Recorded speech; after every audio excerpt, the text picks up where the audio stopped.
Kebobolan pertama kita melalui Maldini itu cuma menyisakan Acerbi dan Danilo di belakang. Sebetulnya ada Mkhitaryan yang mencoba mengejar, tetapi terlalu jauh.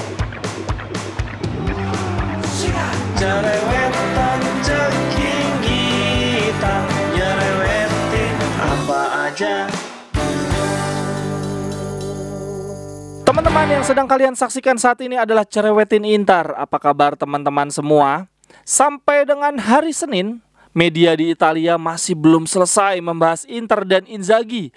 Padahal sampai dengan detik ini Inter masih ada di peringkat 2 dengan jumlah kebobolan yang lebih sedikit dibandingkan Milan dan budget transfer yang jauh di bawah Juventus. Tapi seakan-akan cuma Inter yang jelek. Menurut Gazzetta pagi ini ada 4 kesalahan utama Inter di tahun 2023 ini. Kesalahan yang pertama, Inter selalu gagal menang melawan tim-tim kecil. Total Inter hanya berhasil mendapatkan 2 poin ketika menghadapi Monza, Empoli, Sampdoria, Bologna, dan Spezia.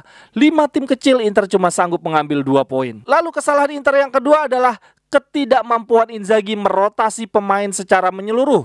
Musim ini Inter hanya rotasi di beberapa pemain, sehingga tenaga para pemain, khususnya yang senior, terkuras habis. Nama-nama pemain muda berbakat seperti Aslani dan Belanova seakan menghilang. Lalu kesalahan yang ketiga versi Gazzetta adalah Inter selalu bermain dengan konsep yang sama. Tidak ada perkembangan formasi dan bahkan tidak pernah ada unsur kejutan di tengah permainan. Itu gue setuju banget. Lalu kesalahan yang keempat menurut Gazzetta adalah Inter di tahun 2023 ini terlalu banyak kebobolan di partai tandang. Dan bahkan untuk kebobolan di partai tandang Inter cuma lebih baik dari Cremonese dan Salernitana. Wah, kacau banget. Gue juga gak mau kalah dari Gazzetta. Gue akan cerewetin 4 kesalahan utama Inter di proses gol pertama Spezia.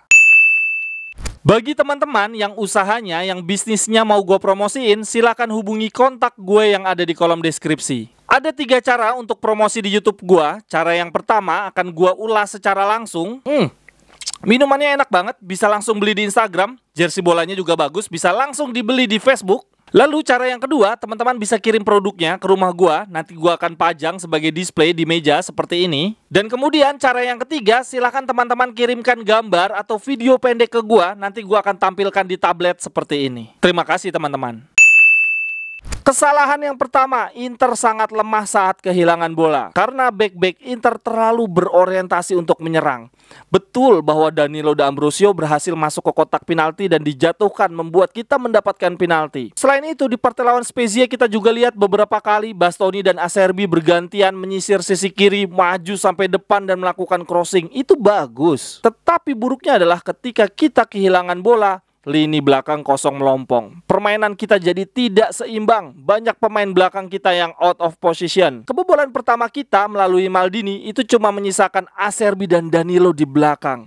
Sebetulnya ada Mkhitaryan yang mencoba mengejar, tetapi terlalu jauh. Itu tadi adalah kesalahan pertama kita. Lalu kesalahan kita yang kedua adalah pressing nggak jelas. Gol pertama Spezia itu diawali dari Dragowski ya, nendang dari kotak penalti langsung ke depan. Nah, ketika Dragowski megang bola, ancang-ancang mau nendang, itu terlihat banget teman-teman. Coba silahkan lihat pada layar. Ada 6 pemain Inter di area musuh, di area permainannya Spezia, tanpa kejelasan mau ngapain. 6 pemain Inter cuma berdiri di ruang hampa, diem aja nggak jelas. Nempel para pemain enggak, ngejar bola juga enggak. Akibatnya begitu Dragowski ngumpan ke depan dan diterima oleh Enzola, lini belakang kita tidak ada siapa-siapa. Nah, di momen-momen seperti ini ketika lini belakang kita kalang kabut, harusnya Handanovic ngambil peran, dia yang mengkoordinasi. Ini terlihat sekali ya teman-teman proses gol pertamanya Spezia. Enzola berduel dengan Acerbi di sisi kiri pertahanan kita. Lalu tidak jauh dari situ di bagian tengah ada Danilo D'Ambrosio yang mengcover. Itu posisinya sebetulnya sudah bagus. Tapi anehnya kemudian Danilo D'Ambrosio justru nyusul Acerbi untuk nempel Enzola, sehingga posisinya Danilo tidak ada yang mengcover sama sekali.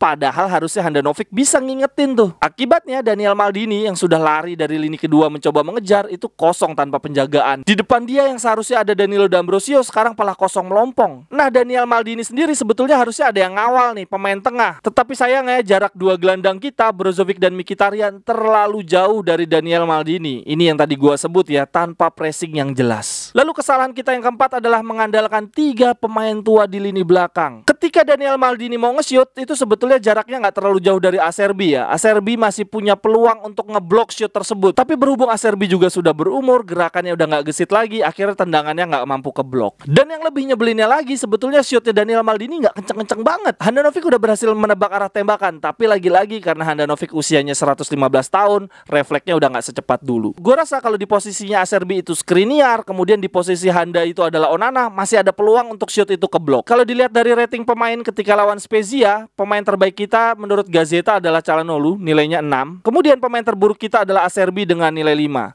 Sementara Inzaghi diberikan nilai 4,5. Kalau menurut teman-teman gimana? Di partai lawan Spezia, siapa pemain terbaik, siapa pemain terburuk, dan berapa nilai Inzaghi? Dan silakan juga tuliskan pendapat teman-teman tentang proses gol pertama Spezia. Sampai ketemu di cerewetan-cerewetan berikutnya. Bye-bye, thank you.